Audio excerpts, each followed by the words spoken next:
చాలా సార్లు మన జీవితంలో మనము నేను ఎదిగింపబడాలి అని అనుకుంటాం. నేను గొప్ప వాళ్ళతో కలిసి ఉండాలి అని చెప్పి మనం అనుకుంటూ ఉంటాం. గొప్ప స్థితిలో నేను, నా ఉద్యోగం, నా జీవితం స్థిరపడాలి అని చెప్పి అనేక పర్యాయాలు మనం అనుకుంటూ ఉంటాం.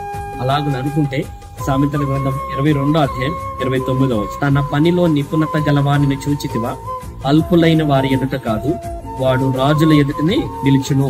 గొప్ప మాట చెప్తూ ఉన్నాడు. తన పనిలో దేవుడు నిన్ను ప్రేమించి గవర్నమెంట్ ఉద్యోగం కానీ, ప్రైవేట్ ఉద్యోగం కానీ, చిన్న ఉద్యోగమైన దేవుడు నీకు ఇచ్చి ఉంటాడు. ఆ దేవుడు నీకు ఇచ్చిన పనిలో నీవు జాగ్రత్తగా, శ్రద్ధగా, దేవుడు నీకు ఇచ్చిన నిపుణతను బట్టి నీవు చేయగలిగితే దేవుడు ఏమంటానంటే, అల్పులైన వారి ఎదుట కాదు, వారిని రాజుల ఎదుట నిలుచును అనే మాట. అంటే గొప్పవారితో నీకు సమభాగాన్ని ఇస్తాను. గొప్పవారి ఎదుట నీవు నిలబడేటట్టుగా, గొప్పవారితో కలిసి నీవు కూర్చుండేటట్టుగా దేవుడు నీకు అటువంటి గొప్ప స్థితిని ఇస్తానన్నాడు.